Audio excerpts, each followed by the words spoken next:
Life before Special Nation.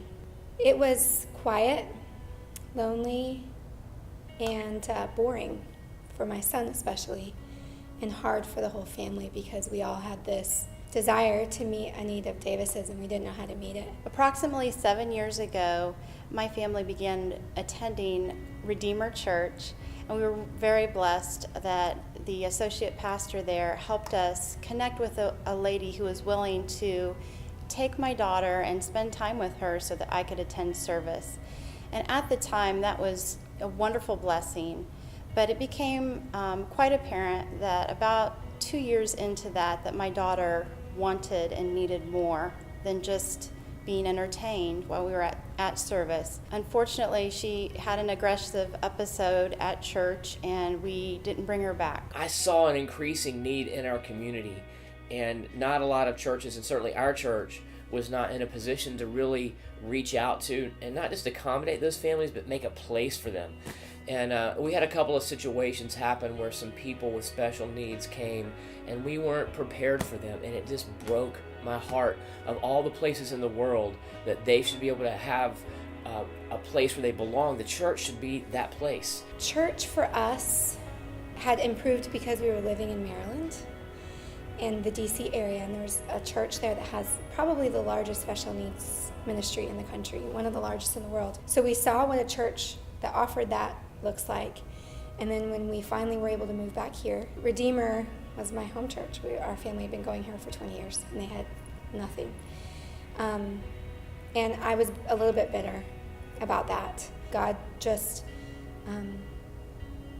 spoke to me, I think, and said, if you see an area that needs improvement, be part of the solution. Talked to Ellen Gardner, and her family had just relocated back to the area, and they have a special needs family. And so as we started talking about that, we thought, what can we do? What do we need to do? What is right to do for us to reach special needs families in our community? About 2 or so years ago, we started Special Nation, and we didn't really know what we were doing. I really was looking to model it after my old church. And that was really a really cool babysitting ministry. We had a real miracle happen in our lives where we were able to unleash her voice with typing. And that was about a year ago, exactly a year ago, and it has made the biggest difference.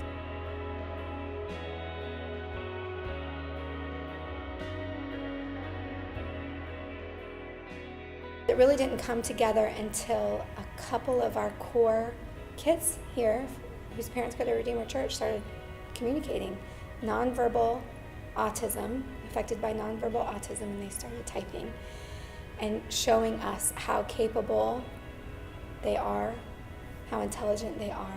Yes, I am loving Special Nations, and I want to always be a part of this group. Before Special Nation, I had no true friends I could type with. Typing is great, and I want to become an advocate for those without a voice. I was locked in my own world, probably would have gone crazy if the typing had not opened my world. I couldn't tell anyone that I was normal inside my head. Knowing that I can speak is a life-changing thing. The typing will tell the world that we are intelligent and want the same things in life that others want. We realize these special needs individuals are, they're real people that have real needs, and they have something really to give, and they have something they need to receive. Our goal now is not to just accommodate them. Our goal is that they own the place, that this is their place.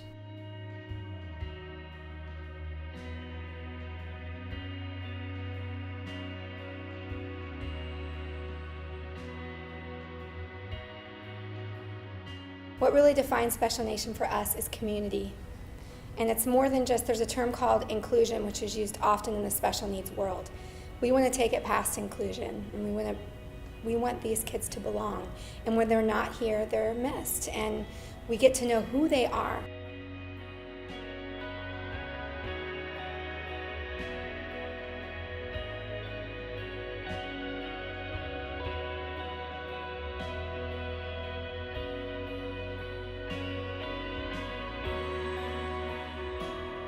This ministry is so beautiful, and my friends that I've made and their children have blessed me so much that I want to volunteer. I want to go there. I want to see those kids. I want to hear their voices. I want to see them interact, and I've seen so many of them change. We're seeing parents bring kids who have never had friends before, who can now say, my kid goes to a friends group every Wednesday. My kid can go to church on Sundays. We have a church service my kid can attend on once a month. And you see a difference. I am a different human being. When you have a kid with special needs, it's like you love them so much with all of your heart, but it's something you can't reach.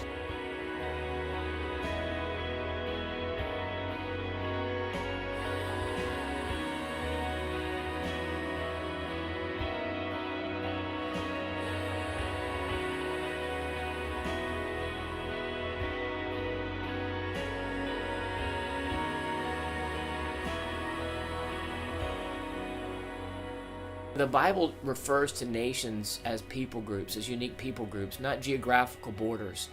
And so we look at special needs families as a unique people group right here within our own country, and that's why we call it special nation.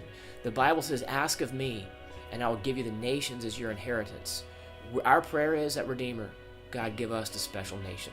I was paranoid that Davis would make noise, or Davis would do something that would be socially unacceptable. And if I brought Davis to church, what would it be so hard on that volunteer? Would they be able to handle it? I was so worried about the volunteer, so worried about. But then I realize now that I was robbing so many people of the ministry of Davis. And he has a call in his life. All of us do. And by keeping him, kind of locked away, I'm robbing people of something beautiful. I mean, something that will change your life. If you open up yourself to these people, to these kids, it changes you.